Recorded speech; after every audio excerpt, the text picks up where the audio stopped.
اور وہ یہ تھا کہ انہوں نے معاویہ سے صلح کی تھی، لہٰذا وہ مولا کو واجب القتل مانتے تھے یا قتل کو صحیح مانتے تھے۔ اب امام سے پوچھا گیا مولا صحیح عقیدہ کون سا ہے؟ ایک طرف ایک عقیدہ ہے جس میں یہ ہے کہ صرف عقید ولایت اور نبوت اور توحید ہو، عمل کا وہاں پہ کوئی لینا دینا نہیں ہے، اس کا ایمان کامل ہے۔ دوسرا عقیدہ یہ تھا کہ نہیں، عقیدہ بھی ہو اور اگر چھوٹی سی بھی خطا کرتا ہے تو گویا وہ مقام ایمان سے نکل جاتا ہے۔ معصوم فرماتے ہیں ہم ان دونوں صورتوں کے بیچ میں ہیں۔ وہ انسان مومن ہے جس کا عقیدہ بھی صحیح ہو، یعنی قلباً پروردگار عالم کو مانتا ہو، اور اس عقیدے کے ساتھ اس مومن کے وجود میں عمل بھی پایا جاتا ہے، یعنی ایمان کے ساتھ عمل ہو۔ اسی لیے میرے چھٹے امام فرماتے ہیں کہ لا ینال شفاعتنا، وہ ہماری شفاعت کو کبھی حاصل کر نہیں سکتا جس کے وجود میں جسے نماز کا وہ عادی نہ ہو یا اگر عمل نہ کرتا ہو تو وہ انسان ہماری شفاعت کا کبھی حامل ہو نہیں سکتا۔ صحیح اور ایک شخص مولا علی کے پاس آئے اور میت کا جنازہ لے کر آئے۔ آواز آ رہی ہے میری؟ جی جی، تھوڑی سی صاف نہیں آ پا رہی ہے، بیچ بیچ میں آتی ہوئی ہے صاف، گفتگو جاری رکھیں انشاءاللہ۔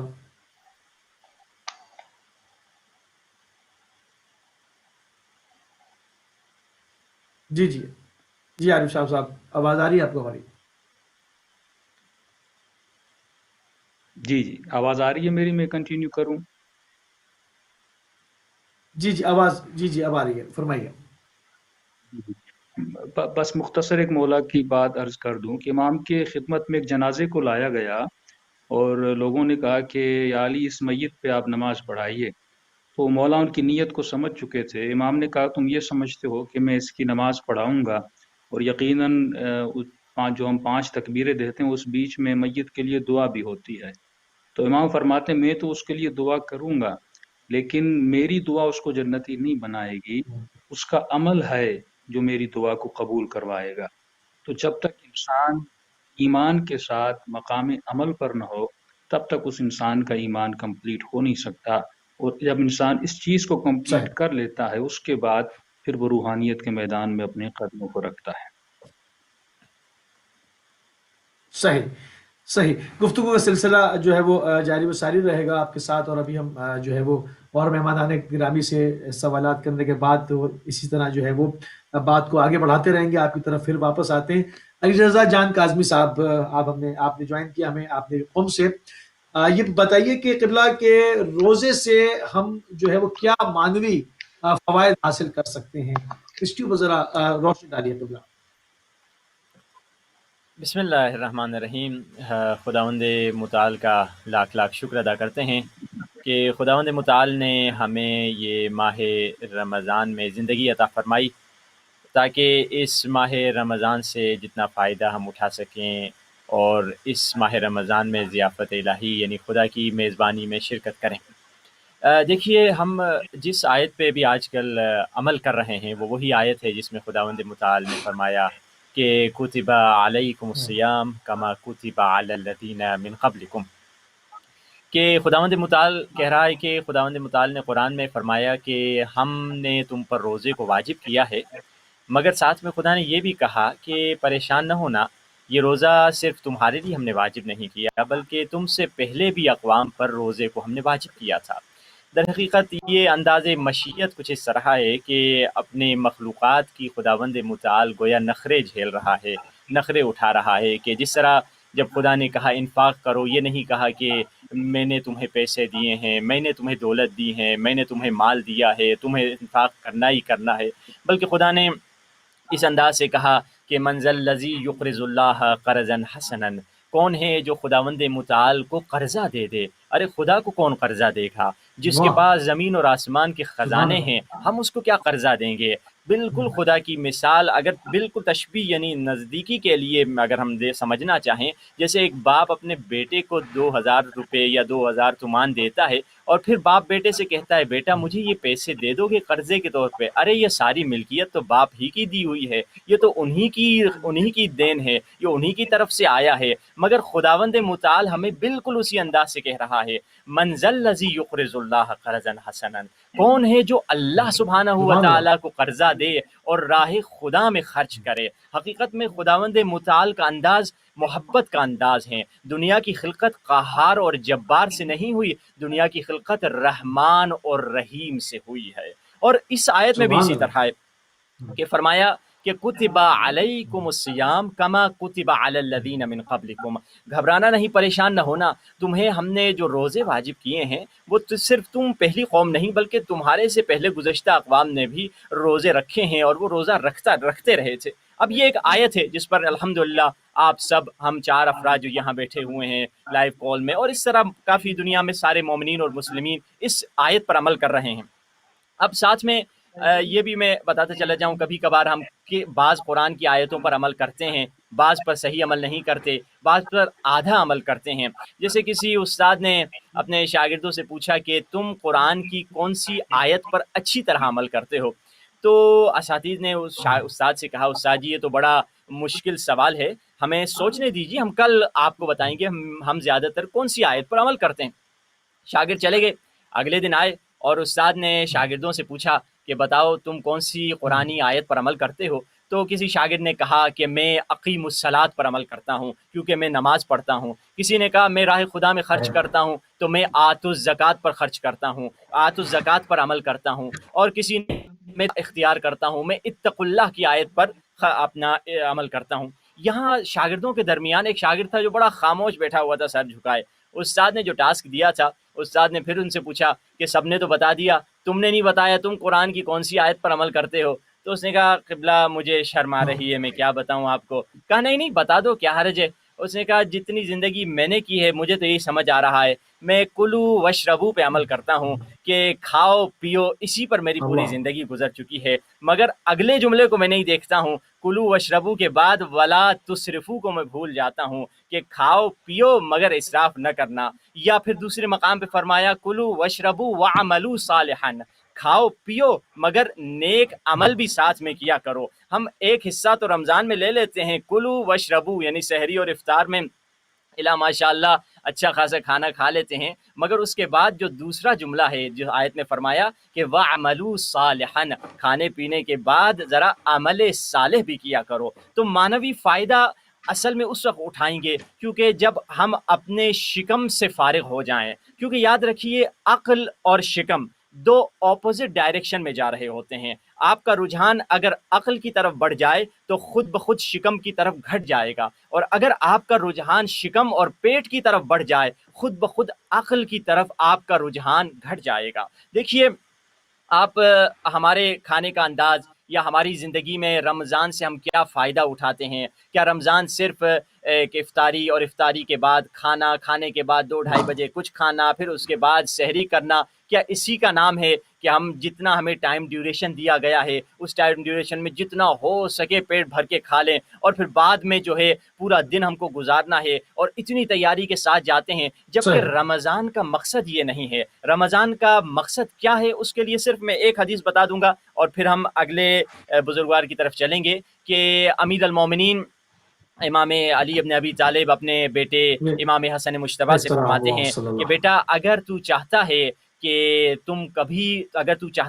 کبھی بیمار نہ ہو، اگر آپ چاہتے ہیں کہ کبھی ڈاکٹر کو نہ دیکھیں، آپ اگر چاہتے ہیں کبھی طبیب کی طرف نہ جائیں، یہ نہیں کہ الحمدللہ ہمارے دوست بھی جو سننے والے ہوں گے جو ڈاکٹر ہیں طبیب ہیں ہم انہیں دیکھنا چاہتے ہیں، مگر ہم انہیں اس وقت نہیں دیکھنا چاہتے کہ جب بیمار ہو جاتے ہیں۔ تو امام فرما رہے ہیں اگر چاہتے ہو کبھی ہمیشہ کے لیے طبیب سے بے نیاز ہو جاؤ، ہمیشہ کے لیے ڈاکٹر سے بے نیاز ہو جاؤ، اے میرے بیٹے حسن ان 4 چیزوں پر عمل کر لیا کرو۔ پہلا کیا نسخہ مولا نے فرمایا میرے بیٹے کبھی بھی نہ کھانا مگر یہ کہ تجھے زیادہ سے زیادہ بھوک لگی ہو، یعنی کھانا اس وقت جب تمہیں بھوک لگی۔ ہم کیا کرتے ہیں افطار کھا لیے، افطار کے 1-2 گھنٹے کے بعد پھر دوبارہ کھانا شروع کرتے ہیں، اور یہ ایک ٹرم ہمیشہ انگلش میں یوز ہوتی ہے، آپ نے بھی سنی ہوگی کہ گریزنگ کر رہے ہیں۔ ارے بھائی گریزنگ کا اردو میں اگر ترجمہ کریں تو وہ ہوتا ہے چرنا، یعنی انسان کو بھیڑ بکریوں کی طرح چرنے کا حکم دیا جا رہا ہے۔ جو کئی لوگ کہتے ہیں کہ گریزنگ کر لیا کرو، تھوڑا تھوڑا کھا لیا کرو، ایک گو میں نہیں کھایا کرو مگر کھاتے ہی رہو شروع سے آخر تک، جبکہ یہ انسان کی نہ صحت کے لیے اچھا ہے نہ اسلامک پرسپیکٹو سے یہ قابل قبول ہے۔ تو مولا فرما رہے ہیں جب بھی کھانا اس وقت کھانا جب تمہیں بھوک لگی ہے۔ دوسرا فارمولہ مولا نے فرمایا، میرے بیٹا حسن جب بھی کھانا، پہلا فارمولہ یہ تھا جب بھی کھانا جب تمہیں شدید بھوک لگے. نمبر 2 دوسرا فارمولہ، ابھی تمہارے جسم میں، ابھی تمہاری فیلنگ میں بھوک باقی ہے تو کھانے سے ہاتھ روک دینا. یعنی ابھی بھوک باقی ہے، ابھی مجھے کھانے کا دل کر رہا ہے مزید بھی، ابھی میں مزید کھانے چاہتا ہوں مگر میں نے ہاتھ روک دیا. یہ دوسرا فارمولہ ہے کہ انسان اگر چاہتا ہے بالکل بیمار نہ ہو. اور تیسرا فارمولہ جو مولا نے فرمایا کہ میرے بیٹے حسن اگر چاہتے ہو کہ کبھی بیمار نہ ہو، جب بھی کھانا کھاؤ اچھی طرح چباؤ. اور چوتھا فارمولہ مولا نے فرمایا کہ جب بھی تم چاہتے ہو، اگر جب بھی تم سونے کی تیاری کرتے ہو، ضرور ٹوائلٹ جانا، ضرور واش روم یوز کر دینا. اب دیکھیے یہ 4 سمپل اہل بیت کے فارمولاز ہیں، اور مولا نے بتا دیا اس فارمولے پر اگر کوئی عمل کرے گا تو وہ کبھی بیمار نہیں ہوگا. تو مقصد یہ کہ اگر ہم کھانے کے اعتبار سے اور کھانے کی لذیذ کھانوں سے ہٹیں گے اور کلو وشربو سے آگے نکل کر وعملو صالحا یعنی عمل صالح تک پہنچیں گے تو ہمیں یہ معنوی اثرات اور معنوی فائدے رمضان کے اٹھا سکتے ہیں. سبحان اللہ سبحان اللہ. بہت عمدہ جو ہے وہ گفتگو کا سلسلہ جو ہے وہ جاری و ساری ہے. آگے بڑھیں گے اور مولانا سید محمد رضا جان کاظمی صاحب آپ نے ہمیں لندن سے جوائن کیا ہوا ہے. آپ سے جاننا چاہیں گے کہ رمضان ماہ مبارک رمضان خود کو بدلنے کا مہینہ ہے. لوگ اکثر اس کے اوپر گفتگو کرتے ہیں کہ ہم بدلنا چاہتے ہیں مگر عملیہ شروع کہاں سے کریں؟ آپ کیا کہیں گے اس میں کہ اکائی کیا ہے، بنیاد کیا ہے، کہاں سے انسان اپنے آپ کو بدلنا شروع کرے؟ بسم اللہ الرحمن الرحیم. جی بالکل، ہر انسان چاہتا ہے کہ بہتری کی طرف اپنی زندگی کو بدلے. ہر انسان چاہتا ہے کہ کمزوریوں کو اپنی زندگی سے ہٹا کر اور اچھائیوں اور طاقتوں کی طرف بڑھے. تو اب ہم اگر چاہتے ہیں کہ برائیوں کو اپنی طرف سے دور کریں اور اچھائیوں کی طرف آگے بڑھیں تو ہم کو کیا کرنا چاہیے؟ بہت سارے طریقے ہیں، احادیث روایات بتاتی ہیں، لیکن ابھی جس مہینے میں ہم ہیں یہ وہ عظیم و شان مہینہ ہے کہ اللہ کے رسول فرماتے دیکھو اتنی عظیم و شان نعمت تمہیں عطا ہوئی ہے کہ لو علم العبد ما فی رمضان، یہ حدیث کہتی ہے اگر بندے کو، انسان کو، مومنین کو، روزے داروں کو پتہ چل جائے کہ رمضان میں کتنے فائدے ہیں، کتنے بینیفٹس ہیں، کتنے خاص اسپیشل اللہ کی طرف سے احسانات اور اللہ کی طرف سے آفرز ہیں. اگر مسلمان، اگر عبد یعنی بندہ، مسلمان اور شیعہ کے بارے میں نہیں کہا، یعنی کوئی بھی بندہ اگر جان لے کہ اس رمضان میں کتنے فائدے ہیں، کتنی اپرچونٹیز ہیں، تو لود ان یکون رمضان السنہ، کہ وہ آرزو کرے گا، وہ خواہش کرے گا کاش پورا سال رمضان ہوتا.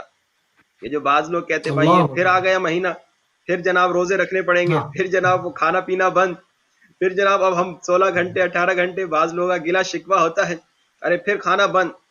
اب اس رمضان میں جو فائدے، جو بینیفٹس، جو آفرز، جو احسانات، جو نعمتیں، جو کرم اسپیشل اللہ کی طرف سے ہم پہ نازل ہو رہی ہیں، اللہ کے رسول فرماتے اگر بندے کو، اللہ کے بندے کو پتہ چل جائے کہ جناب اس رمضان میں کتنے فائدے ہیں، کتنے بینیفٹس ہیں، کتنی اسپیشل آفرز لگی ہوئی ہیں، تو وہ چاہے گا پورا سال مجھے اللہ رمضان ہی عطا کرے. اب اگر میں خود کو بدلنا چاہ رہا ہوں اور الحمدللہ ابھی تک زندہ ہوں، اس سال پھر رمضان مجھے مل گیا، تو اب میں اگر خود کو بدلنا چاہتا ہوں تو جیسے میں نے کہا بہت ساری باتیں ہیں روایات میں ملتی ہیں. ایک بات کی طرف اشارہ کروں، وہ کون سی بات ہے؟ وہ یہی روزہ ہے کہ میں اگر خود کو بدلنا چاہتا ہوں اسی روزے.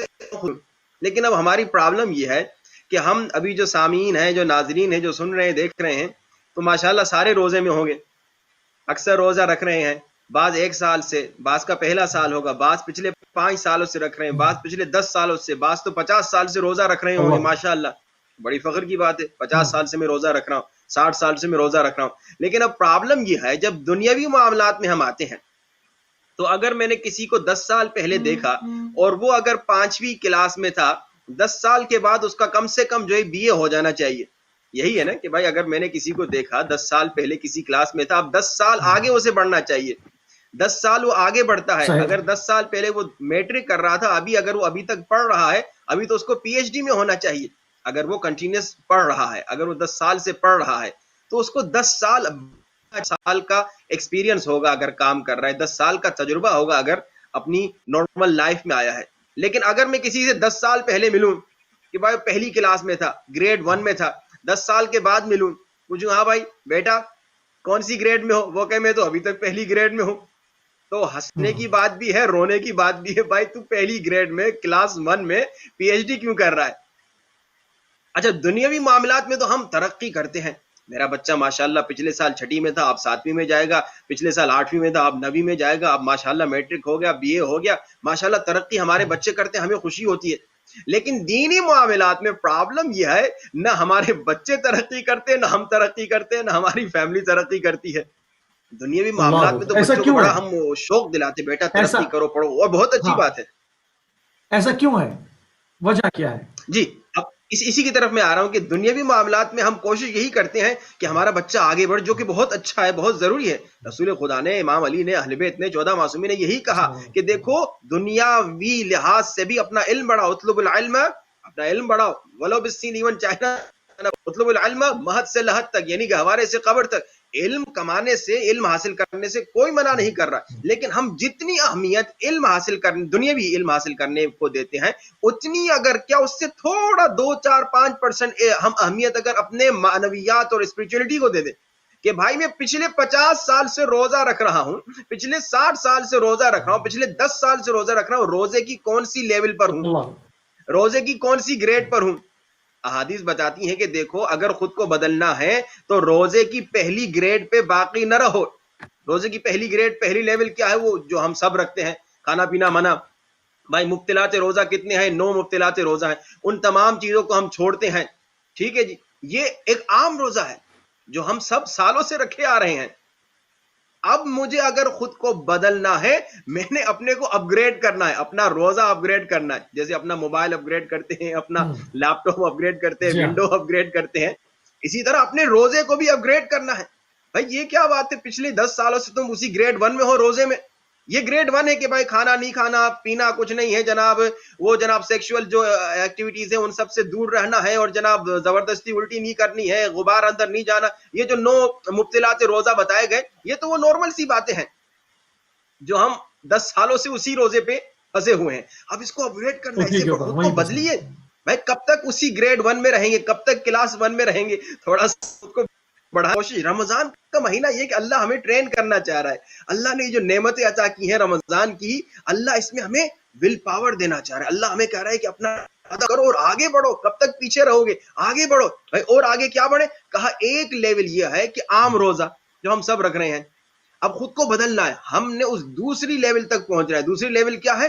دوسری لیول ہے خاص روزہ.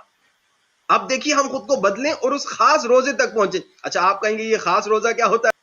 کیا خاص روزے میں اگر ابھی ہم 16 گھنٹے کا روزہ رکھ رہے ہیں تو خاص روزہ 26 گھنٹے کا ہوتا ہے؟ نہیں نہیں، ایسا کوئی نہیں ہوتا. خاص روزہ ایسا نہیں ہے کہ بھائی دن میں نہیں رات میں ہوگا، نہیں، خاص روزہ یہی روزہ ہے. لیکن اس خاص روزے میں کمال یہ ہے کہ جیسے ہم عام روزے میں اپنے آپ کو 9 چیزوں سے روک رہے ہیں کہ بھائی یہ کھانا نہیں کھانا، پانی نہیں پینا، اور دوسری جو 9 مبتلات روزہ ہیں ان سے خود کو دور رکھ رہے ہیں. اب خاص روزہ کیا ہے صحیح کہ جیسے میں اپنی زبان پہ کھانا نہیں رکھ رہا، کیونکہ اگر میں نے کھانا کھا لیا اور کھانا پیٹ میں چلا گیا، گلے سے نیچے چلا گیا تو روزہ باطل ہو جائے گا. اسی طرح اس زبان پہ کرنا ہے.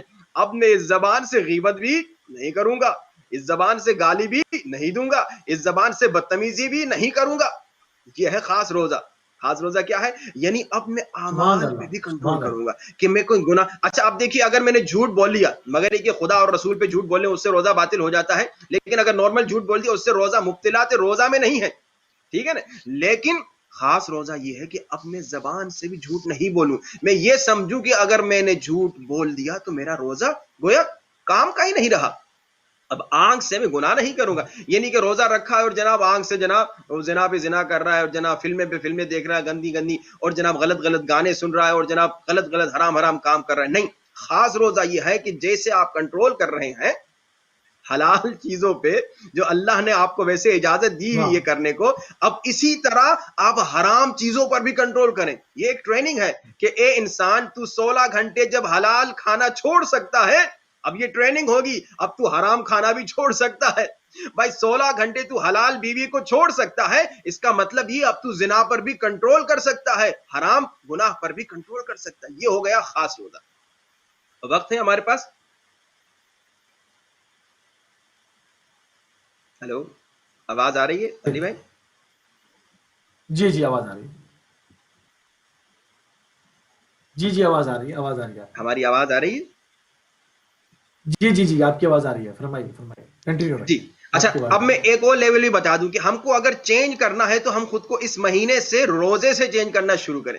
ایک ہو گیا عام روزہ جو سب رکھتے ہیں، 9 چیزوں سے خود کو بچاتے ہیں۔ ایک ہو گیا خاص روزہ کہ اب اس خاص روزے میں ہم کیا کریں گے، اپنے اعمال کو بھی کنٹرول کریں گے، یعنی اب ہاتھ سے کوئی گناہ نہیں ہوگا، کوئی ظلم نہیں ہوگا، آنکھ سے کوئی گناہ نہیں ہوگا، کوئی ظلم نہیں ہوگا، زبان سے کوئی گناہ نہیں ہوگا، کوئی ظلم نہیں ہوگا، کان سے کوئی حرام نہیں سنیں گے، غیبت نہیں سنیں گے، فتنہ نہیں سنیں گے، پاؤں سے ایسی جگہ نہیں جائیں گے جہاں جانے سے اللہ نے منع کیے۔ یہ ہو گیا خاص روزہ۔ لیکن اب ہم نے خود کو بدلنا ہے نا، ہر انسان ترقی چاہتا ہے، ہر انسان بہتری کی طرف جانا چاہتا ہے، ہر انسان خود کو اعلیٰ مقامات پہ دیکھنا چاہتا ہے۔ اب اگر میں نے خود کو اعلیٰ مقامات پہ پہنچانا ہے، عام روزے سے خاص روزے میں آیا، اور خاص روزے سے خاص الخاص روزہ، وہ کیا ہے؟ خاص روزہ کیا ہے؟ یعنی ویری اسپیشل روزہ۔ اس میں یہ ہے کہ جیسے میں اپنے پیٹ پہ کنٹرول کر رہا ہوں روزے میں، جیسے پھر میں اپنی زبان پہ کنٹرول کر رہا ہوں، اب میں گالی نہیں دوں گا، جیسے میں اپنی آنکھ پہ کنٹرول کر رہا ہوں، اب نامحرم کو نہیں دیکھوں گا۔ خاص الخاص روزہ یہ ہے کہ اب میں اپنے خیال پہ بھی کنٹرول کروں گا، کہ میں اپنے ذہن میں گناہ کا خیال بھی نہیں آنے دوں گا۔ سبحان تو اللہ، اب ہم نے سبحان انشاءاللہ اللہ، کوشش یہ کرنی ہے کہ ہم خود کو بدلے، روزے کے ذریعے سے عام روزے سے خاص پہ آئیں، اور خاص سے خاص الخاص پہ آئیں۔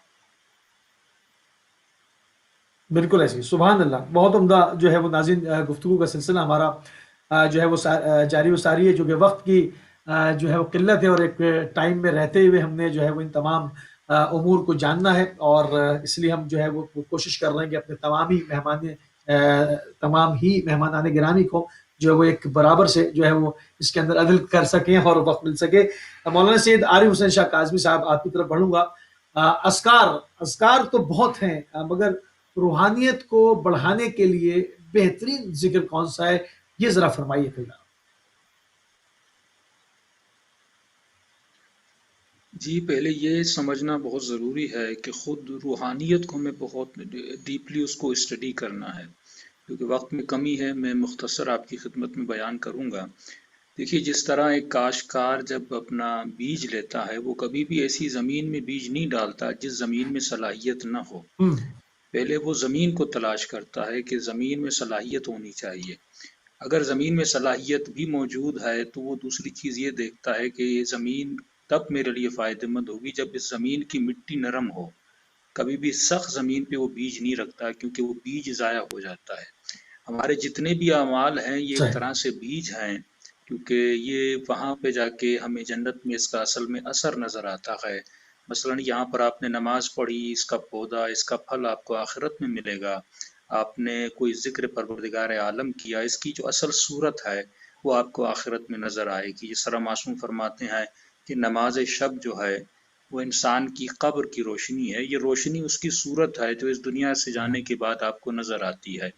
تو جس طرح بیج کو زمین میں ڈالا سبحان اللہ، جاتا ہے، سبحان جس اللہ، زمین میں صلاحیت ہو، اور صلاحیت ہونے کے بعد یہ دیکھا جاتا ہے کیا زمین اب تیار بھی ہے کہ نہیں ہے، اس کو پہلے نرم کیا جاتا ہے، ہل چلایا جاتا ہے۔ تو ہم جتنے بھی اذکار کرتے ہیں یہ سوچنا ضروری ہے کہ ان اذکار کی زمین کون سی ہے۔ اس کی زمین یہ میری زبان نہیں ہے، یہ میرے ہاتھ نہیں ہے، کیونکہ یہ جسم تو مٹی میں مل جانا ہے۔ اس کی زمین قرآن میں کئی الفاظ، فؤاد ہے، قلب ہے، بہت ساری چیزیں استعمال ہوئی ہیں۔ آپ کہہ سکتے ہیں کہ اس کی زمین جو ہے وہ آپ کا قلب ہے۔ جس طرح معصوم فرماتے ہیں گناہ کرنے کے بعد یہ دل سخت ہو جاتا ہے، یہ الفاظ جو آپ کو حدیث میں ملتے ہیں، دل سخت ہو جاتا ہے، قسی ہو جاتا ہے یا سیاہ ہو جاتا ہے، اس کا مطلب یہ دل اتنا سخت ہے۔ اب اگر میں یہاں پہ کتنی بھی باتیں کروں، سننے والوں کا اگر دل سخت ہوگا ان پہ اثر نہیں ہوگا۔ ہم تو خود بھی گنہگار ہیں، لیکن آپ یہ دیکھیں کربلا کے میدان میں گفتگو کرنے والے امام حسین ہیں، لیکن سننے والے سارے مسلمان ہیں، لیکن خود امام کی باتوں کا اثر ان لوگوں قلوب پہ نہیں ہو رہا تھا، کیونکہ دل سخت ہو چکے تھے۔ لیکن جناب حر کے دل پر امام حسین کی بات کا اثر ہوا، یقیناً جناب حر کا دل نرم ہوگا۔ تو پہلے ہمیں اپنے دلوں کو نرم کرنا ہوگا۔ جب تک دل نرم نہیں ہوتا تب تک کوئی ذکر ہمیں فائدہ نہیں دیتا۔ ایک آسان سی مثال دوں کہ ذکر، اکثر لوگ کہتے ہیں کہ ہم ذکر میں تکرار کیوں کرتے ہیں، مثلا یہ ذکر 700 مرتبہ پڑھیں، 1000 مرتبہ پڑھیں۔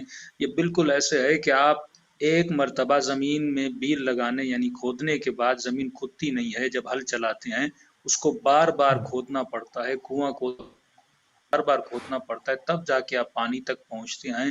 اسی طرح جب آپ کسی بھی ذکر میں تکرار کرتے ہیں، کوئی بھی ذکر ہو اس میں تکرار بہت ضروری ہے، ریپیٹیشن بہت ضروری ہے۔ مثلا ذکر لا الہ الا اللہ آپ کرتے ہیں، اس میں ریپیٹیشن جتنی آپ کریں گے، لیکن ایک آسان ذکر جو ہمارے بچوں کو، ہمارے بڑوں کو، ہمارے بوڑھوں کو یاد ہے، وہ ذکر صلوات ہے، یعنی ذکر اللہم صلی علی محمد وآل محمد ہے۔ کئی روایات ہیں لیکن وقت میں کمی ہے۔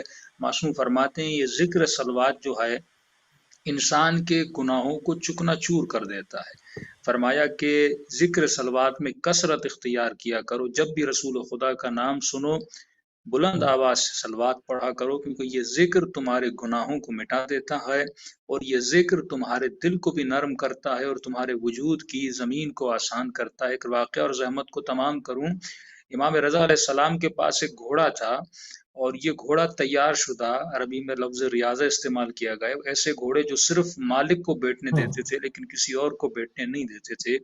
تو امام نے دعوت دی کوئی ہے جو اس گھوڑے پر سوار ہو جائے، لیکن سارے دیکھنے والے ڈر رہے تھے کیونکہ اس ڈر سے کہیں یہ گھوڑا گرا نہ دے۔ ایک دو نے کوشش بھی کی لیکن گھوڑے نے ان کو زمین پر گرا دیا۔ اتنے میں ایک 7-8 سال کا تھا، وہ امام رضا کو کہتا مولا کیا اجازت ہے کہ میں اس گھوڑے پہ سوار ہو جاؤں؟ تو مولا تعجب سے پوچھتے ہیں کہ تم اس گھوڑے پہ سوار ہونا چاہتے ہو، 7 سال کی عمر ہے، فرمایا یہ گھوڑا تمہیں گرا دے گا؟ کہ نہیں مولا، مجھے پورا یقین ہے جب میں اس گھوڑے پر سوار ہوں گا یہ گھوڑا کمپلیٹ میرے اختیار میں ہوگا۔ تو امام نے کہا تم ایسے کیسے کہہ سکتے ہو کہ یہ گھوڑا تمہارے اختیار میں؟ یہاں تک اس بچے نے کہا مولا اس گھوڑے کی مہار میرے ہاتھ میں ہے اور اس گھوڑے کا اختیار میری مٹھی میں۔ امام نے کہا وہ کیسے؟ فرمایا میں نے اس گھوڑے پر سوار ہونے سے پہلے 100 مرتبہ صلوات پڑھ لی ہے، اور اس صلوات کی برکت میں مجھے یقین ہے کہ یہ گھوڑا میرے اختیار میں آ جائے گا۔ دوسری چیز اس نے کہا مولا میں نے آپ کی ولایت کو بھی تجدید کیا ہے، یعنی میں نے اپنے دل کو یہ کہا کہ تم اہل بیت کے ماننے والے ہو، امام رضا کے ماننے والے ہو۔ اس کے بعد میں نے ذکر صلوات پڑھا 100 مرتبہ، اور امام رضا کہتے ہیں ٹھیک ہے تم اجازت ہے تم گھوڑے پر سوار ہو جاؤ۔ فرمایا یہ گھوڑے پر سوار ہوتا ہے، اور سوار ہونے کے بعد گھوڑا کمپلیٹ یار میں ہوتا ہے، اتنا ہی اس گھوڑے پر سواری کرتا ہے کہ یہ بیچارہ حیوان تھک جاتا ہے، اور یہ بے زبان حیوان امام رضا سے مخاطب ہوتا ہے کہ مولا آج تک کسی نے مجھے اتنا تھکایا نہیں ہے، آپ اللہ سے دعا کریں مجھے صبر دے یا یہ جوان میری پیٹھ سے اتر جائے۔ تو امام رضا کہتے ہیں اللہ تجھے صبر عطا کرے، اور یہ اس وقت بچہ اس گھوڑے کو کہتا ہے تم شکر خدا کرو کہ تیری پیٹھ پر ایک مومن سوار ہے۔ اس کے بعد یہ گھوڑے سے اترتا ہے، اور امام رضا ایسے کہتے ہیں آج تو امام رضا سے جو مانگنا چاہتے ہیں مانگو، کیونکہ تم یقیناً ایک مومن ہو۔ یعنی مومن وہ ہوتا ہے جو ذکر کرے اور ذکر کا اثر بھی دیکھے، ذکر صلوات کرے اور اس کا اثر آپ دیکھ رہے ہیں کہ حیوان پر بھی اس کا اثر ہو رہا ہے۔ تو امام فرماتے ہیں کہ مجھ سے غلام مانگنے ہیں، خزانہ مانگنا ہے، دولت مانگنی ہے، مال مانگنا ہے، جو بھی مجھ سے مانگنا ہے آج تم مجھ سے مانگو۔ یہ امام سے کہتے ہیں مولا مجھے کچھ نہیں چاہیے، بس چند ایک دعا ہے میری۔ امام فرماتے کون سی دعا ہے؟ کہ مولا میری دعا یہ ہے کہ خدا مجھے بہترین تقوی مجھے عطا کرے۔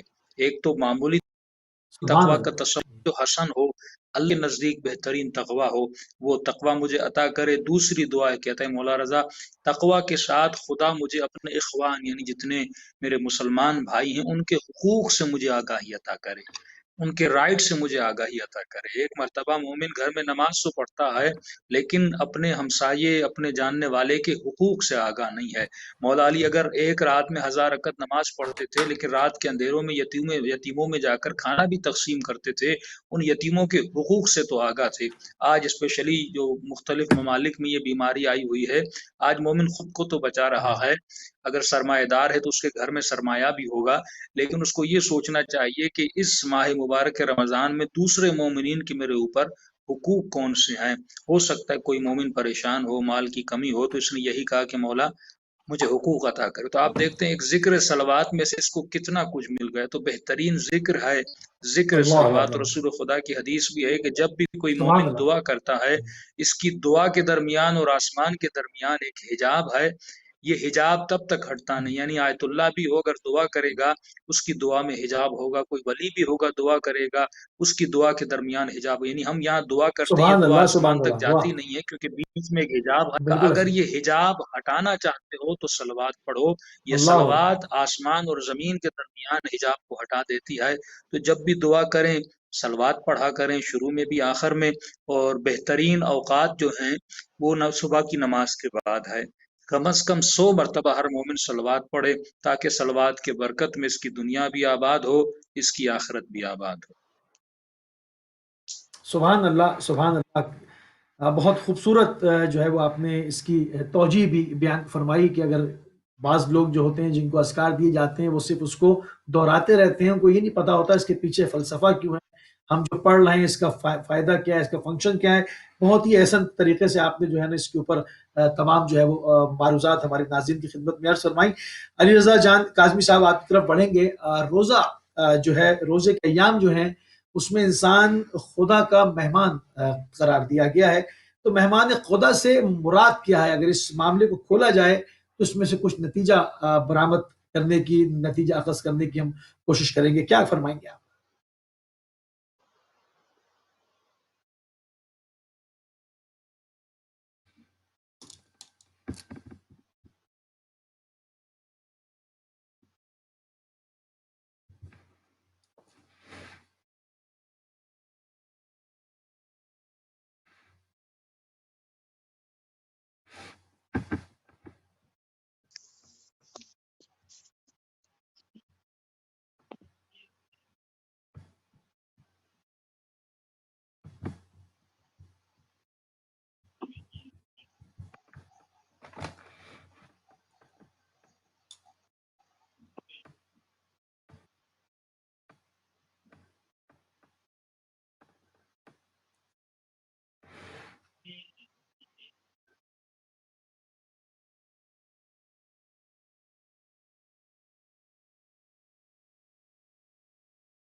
جی، آواز مجھے باہم نہیں پہنچ پا رہی.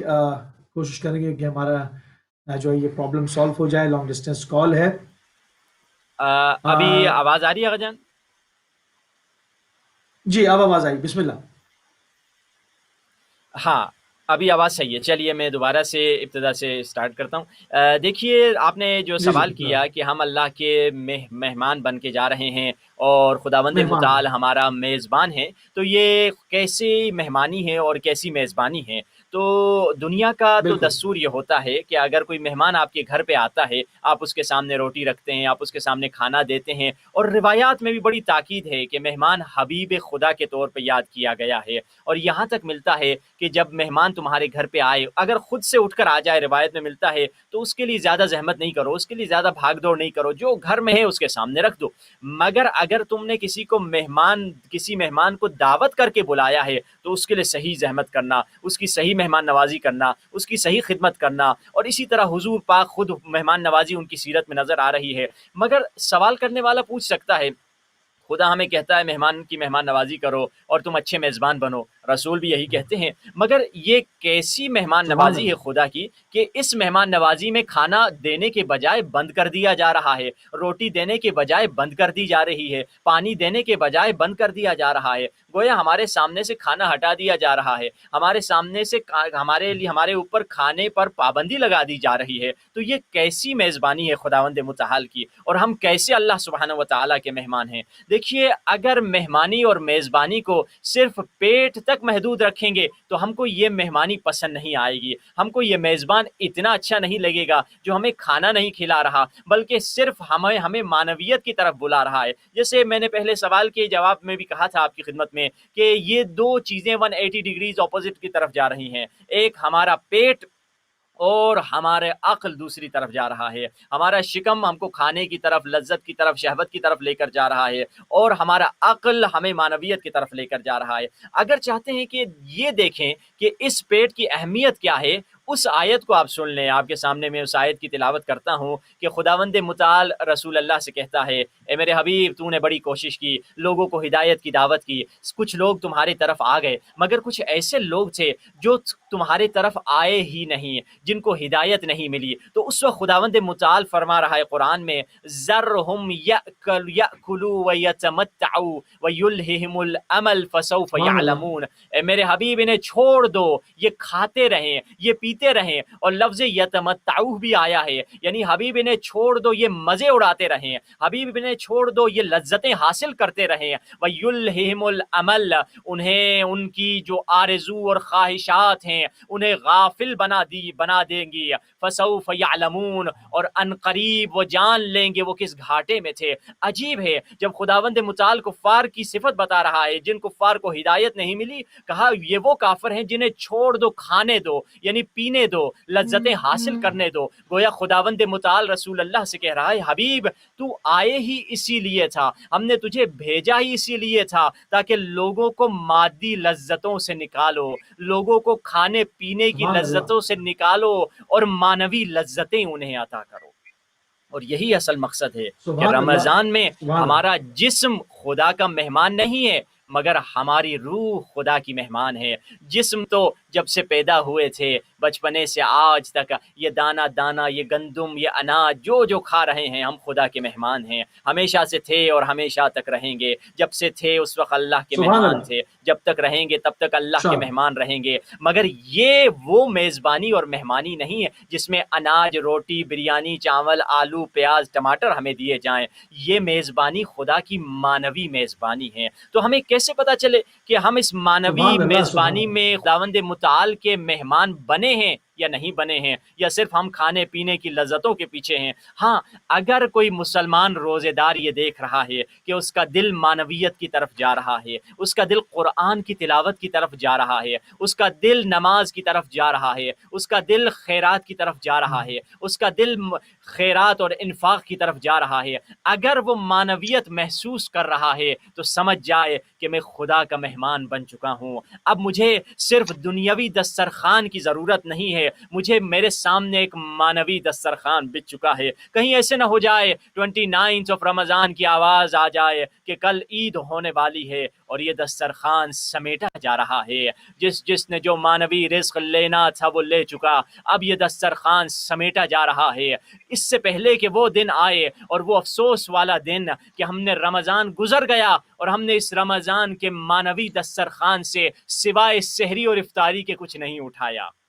ہم نے یہ سوچا کہ یہی افطاری ہے، جیسے وہ علامہ اقبال کہتے ہیں کہ یہ کہ آسمان جو ستاروں سے آگے آسمان اور بھی ہے، تو ہمیں بھی خود کے اپنے لیے یہ کہنا چاہیے کہ افطاری اور سحری سے آگے اور بھی ہے، جہاں اور بھی ہے، آسمان اور بھی ہے۔ صرف ہم افطاری اور سحری میں پھنسے نہ رہیں کہ رمضان میں صرف یہی چینجنگ آئی کہ ڈنر ہوا، اور بریک فاسٹ تو پہلے بھی ہوتا تھا، لنچ ڈیلیٹ ہو گیا، لنچ کو ہٹا دیا اور بریک فاسٹ اور ڈنر کر رہے ہیں، تھوڑی ٹائمنگ اس میں تھوڑا نظم آ گیا ہے۔ یہی فرق نہیں ہونا چاہیے رمضان میں، بلکہ رمضان میں معنوی رزق حاصل کرنا چاہیے۔ دیکھیے آخر میں بس اگر ٹائم ہے، کیونکہ ہمارے پاس ٹائم بھی مختصر ہے، ایک روایت بتا کے میں گفتگو کو سمیٹ لوں۔ ابھی آپ بتائیے۔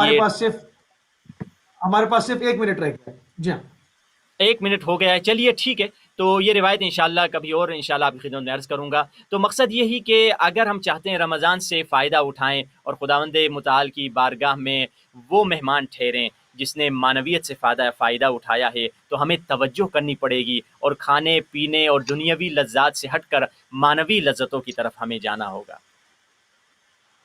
سبحان اللہ، سبحان اللہ، بہت ہی شکر گزار ہیں، انتہائی مشکور ہیں اور انتہائی ممنون ہیں۔ دل تو چاہ رہا تھا کہ ابھی جو ہے وہ یہ روحانی محفل اسی طرح سے برقرار رہے اور گفتگو ہوتی رہے، یہ علم اور فضائل کے جو دریا ہیں یہ بہتے رہیں، مگر ہمیں اپنے وقت کا خیال رکھنا ہوتا ہے اور اپنے وقت کے اندر ہی اپنے میسج کو اپنے ناظرین کی اذان عالیہ تک منتقل کرنا ہوتا ہے۔ بہت شکر گزار ہیں مولانا سید علی رضا جان کاظمی صاحب آپ کے، مولانا سید عارف حسین شاہ آپ کے، مولانا سید محمد رضا جان کاظمی صاحب آپ کے، اپنے تمام مہمانان گرامی کا، جنہوں نے ہمیں اس اسلوب کی طرف کہ کس طرح سے ہم اس میں معنوی فائدے حاصل کر سکتے ہیں، پروردگار کہ ہم اگر مہمان ہیں تو اس مہمان کی کیفیت کیا ہے، اس میزبان کی کیا کیفیت ہے، وہ دسترخوان ہے کیا، ان تمام چیزوں پہ کہ اس ماہ مبارک کا مقصد کیا ہے، ہم سے کیا چاہتا ہے، اس کے اوپر گفتگو انشاءاللہ۔ اور اگلے پروگرام میں پروردگار نے اگر زندگی دی تو ہم جو ہے اس میں اپنے ناظرین کو بھی شامل کریں گے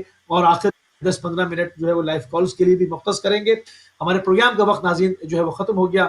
انشاءاللہ ہماری اور آپ کی ملاقات کل UK ٹائم سے 3 بجے ہوگی۔ اجازت دیجیے، السلام علیکم ورحمۃ اللہ وبرکاتہ۔